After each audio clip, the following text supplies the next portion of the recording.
c'est ça l'investigation du jeu, c'est réaliser que le jeu personnel n'a qu'une existence relative.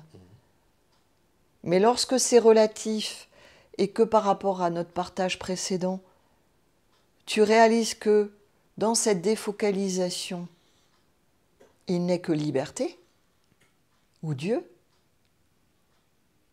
il n'y a pas d'individu, il n'y a pas de jeu.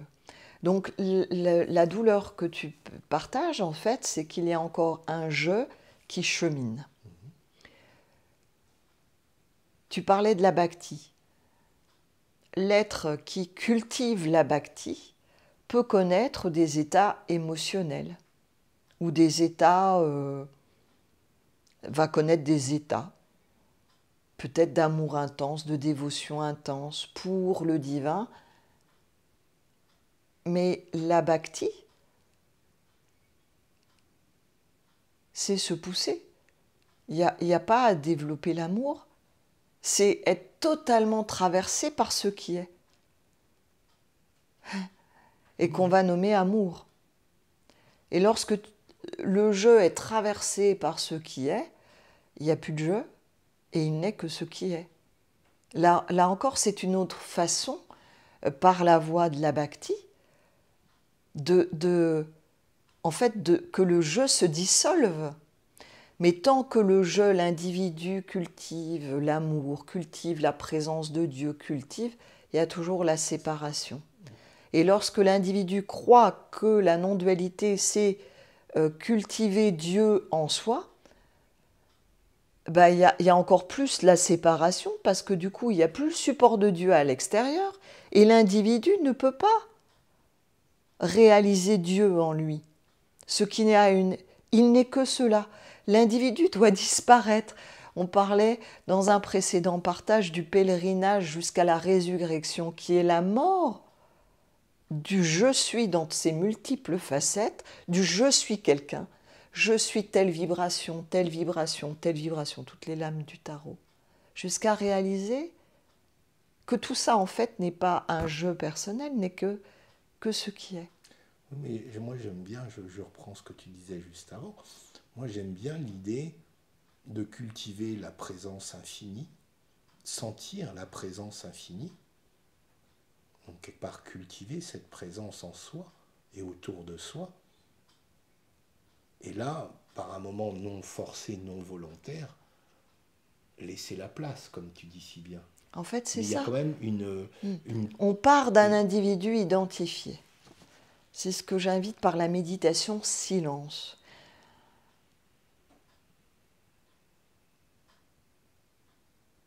Oui, retour vers l'espace. C'est vers l'espace. Mais l'individu identifié, dans ce cas-là, sinon, va méditer, va faire des pratiques, ça va durer une éternité. Jusqu'à arriver au final, par toutes ces pratiques et toutes ces voies, se dire « ouais, juste ce qui est, se pousser ». Donc c'est pour ça que c'est une voie directe. Je m'excuse, je reviens en arrière Oui, pendant que j'y pense. oui. Oui, en fait, l'individu qui souffre aussi dans la solitude d'un sentiment de séparation a beaucoup tendance à voir un Dieu personnel. Et c'est vrai que ça peut amener cette question, mais Dieu, cette conscience, est-ce qu'elle m'entend?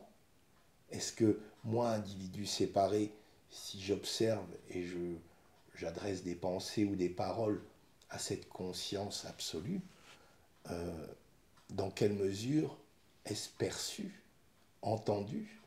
Est-ce que je m'adresse à moi-même d'une certaine manière, ou est-ce que il y a une conscience qui écoute? Quand tu prends un objet, au départ, il est vu comme séparé. Dieu vu comme séparé que tu vas prier, qui est à l'extérieur. On va dire c'est les lunettes, la vision juste, la claire-vision, les lunettes, c'est Dieu, c'est le divin, symbolisé par cet objet. Au début, Dieu est perçu comme extérieur, on va le prier, tu t'interroges, est-ce que tu m'entends, est-ce que tu m'entends? Ici, l'invitation, c'est de réaliser qu'il n'y a pas de Dieu extérieur, mais de le réaliser. Mais au départ, on part d'un être qui est persuadé qu'il y a Dieu à l'extérieur. Il y a les lunettes, Dieu à l'extérieur de moi, la main prête à recevoir, donne-moi, entends-moi, écoute-moi, je me donne à toi, mais en même temps, je suis toujours là. Et c'est la même approche que du travail qu'on avait fait, du petit exercice avec un objet. C'est l'invitation, c'est de revenir à l'intérieur, méditation, silence. Et l'objet, si tu le vis avec l'objet, qui au départ est perçu comme différent, tu auras une sensation, tu vas le percevoir. Il est loin de toi, il y a une scission, il y a une coupure. En étant dans cette méditation silence intérieur, plus ou moins rapidement, selon les attaches intérieures à être quelqu'un coupé de l'objet, coupé de Dieu, à un moment donné, que ce soit un objet, que ce soit ce qui est Dieu, est réalisé qu'il n'est qu'un. À un moment, il n'y a plus de sensation, l'objet fait partie de ton corps. Il n'y a plus de limite, c'est plus une entrave, c'est plus un frein. Et c'est comme ça que, moi ça m'arrive, où sont mes lunettes? Tellement elles font partie. Ouais, mais Et par cette méditation silence, ne pas séparer l'objet de la matière, les lunettes, ce petit exercice tout simple qu'on avait abordé ensemble lors du dernier satsang. C'est pareil avec Dieu. C'est pour ça que je te disais dans un partage précédent, juste s'ouvrir à la possibilité, de sorte de ne pas reconstruire un concept, une nouvelle croyance, où c'est encore le jeu qui va aller vers. Non, là au contraire, c'est juste l'intériorisation dans cet espace, jusqu'à réaliser que il n'est que cela. Ouais, ce que j'entends là, en t'écoutant et en ressentant ce que tu dis, c'est que, grosso modo, si ça marche pas, c'est qu'on est attaché Oui, à notre séparation. voilà. C'est clair. Hein. Voilà. Ouais, Et dans la voie du cœur, ces attaches qui ne sont pas propres à un individu, qui sont propres en fait à la manifestation des corps, des formes. Bien sûr, il y a des êtres qui n'ont pas de jambes, qui n'ont pas de bras.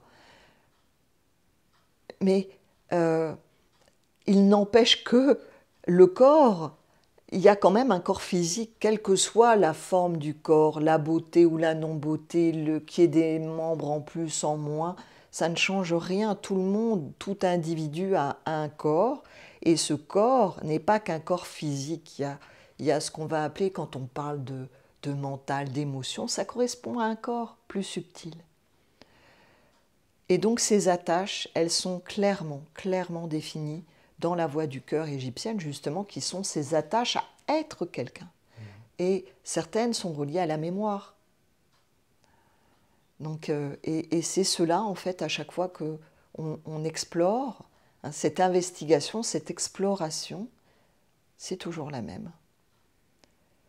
Et on va voir nos attaches, nos souhaits, malgré ce qu'on peut dire, ce qu'on peut croire, nos attachements qui sont là, et c'est pour ça que ça demande d'être vu vraiment, sans se raconter d'histoire. Parce que tant qu'il y a un jeu qui veut arriver quelque part, c'est une grande histoire, puisque le jeu n'existe pas. Mais ça doit être réalisé. Et c'est tout simple, rien que l'invitation. Tu me demandais, dans un partage précédent, comment l'individu identifié peut faire. S'ouvrir intérieurement. C'est pour ça que je parle de méditation silence, parce qu'elle n'est pas forcément silencieuse.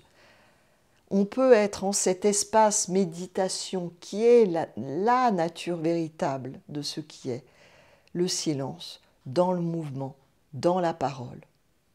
Ici, maintenant. Mais le plus simple, au départ, pour un individu vraiment qui découvre, ou qui est habitué à des grandes pratiques méditatives pendant des heures, dans une pièce, dans une position, après des postures, c'est de commencer simplement. dans le silence, effectivement, hein, extérieur et intérieur, peut-être en fermant les yeux pour être l'espace, être libre, être liberté. Et puis progressivement, de commencer à bouger, à ouvrir les yeux, et d'être toujours liberté, dans ce mouvement. Ou par exemple, un exercice tout simple en regardant un film, une vidéo. D'être ce qui est conscient, de revenir à ce qui est conscient du film. Ou de s'attacher plus à l'écran sur lequel est projeté le film. S'attacher plus, c'est-à-dire? C'est-à-dire, au lieu de regarder le film, de regarder le support du film. D'accord, d'accord.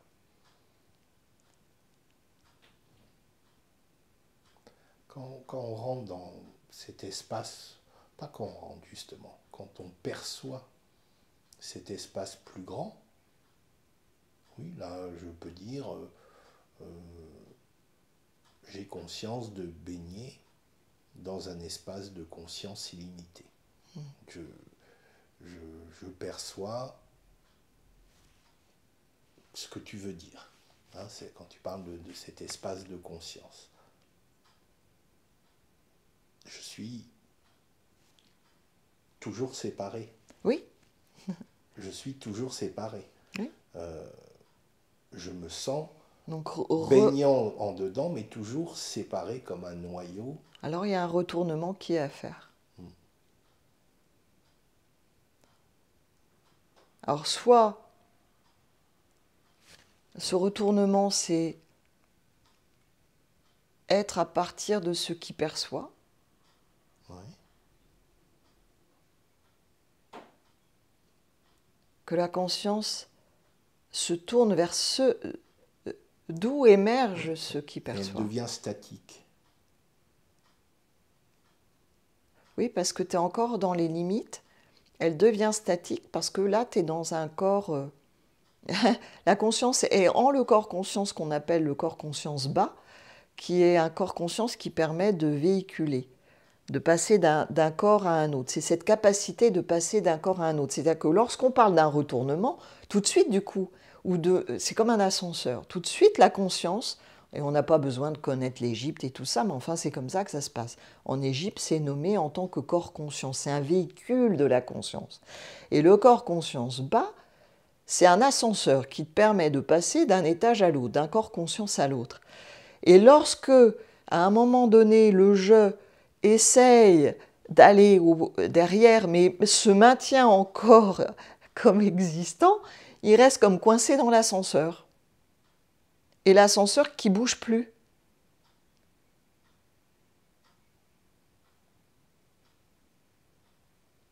Donc c'est d'aller au-delà d'une notion de limitation. C'est-à-dire faire éclater l'ascenseur. Réaliser que l'ascenseur, pareil, c'est que de la conscience énergie en mouvement qui semble figée, qui semble s'appeler un corps conscience bas, oui. Qui semble avoir besoin d'un véhicule pour voyager. Oui, il y a toujours une saisie personnelle oui. Qui fait que ça... Oui. C'est pour ça que la voix du cœur, bien sûr, c'est une voix directe, mais rares sont les êtres qui, là, c'est un partage, qui vont écouter, qui vont réaliser. Donc c'est... un éclairage quand même. Voilà, c'est... En fait, c'est s'ouvrir à un autre possible et l'expérimenter déjà par des petites choses. Des petites choses, les petits exercices sont loin d'être négligeables. On attend toujours des grandes pratiques, des grandes choses. Un tout petit exercice qui permet de réaliser suffit. Normalement suffit. Et si ça ne suffit pas, on va aller...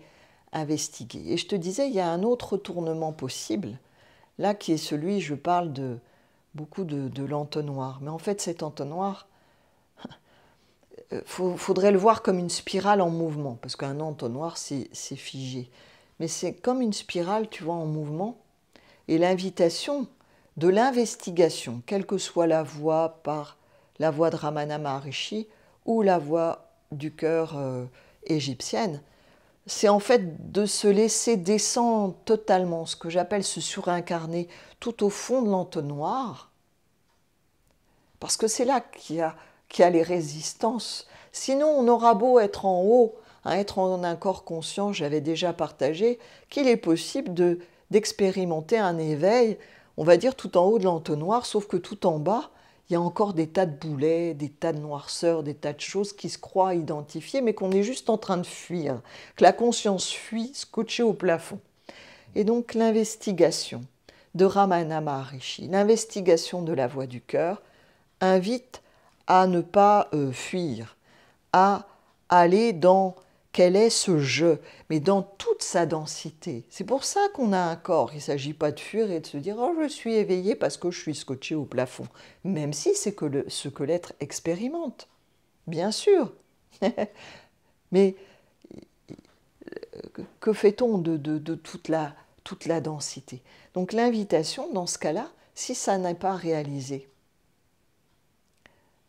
c'est que ce retournement, en fait, c'est cette vibration 12, la lame 12 dans le tarot de vie, où on va regarder en bas, tout en bas de l'entonnoir.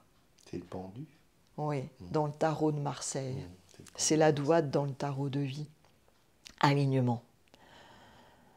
En fait, c'est d'aller complètement en lien. Et si vous avez le tarot de vie, mettez en lien la vibration 1 et la vibration 12 et vous verrez que ça n'est qu'une seule image qui en apparence paraît être deux, le 1 et le 2, 12, mais qui ne forment qu'un.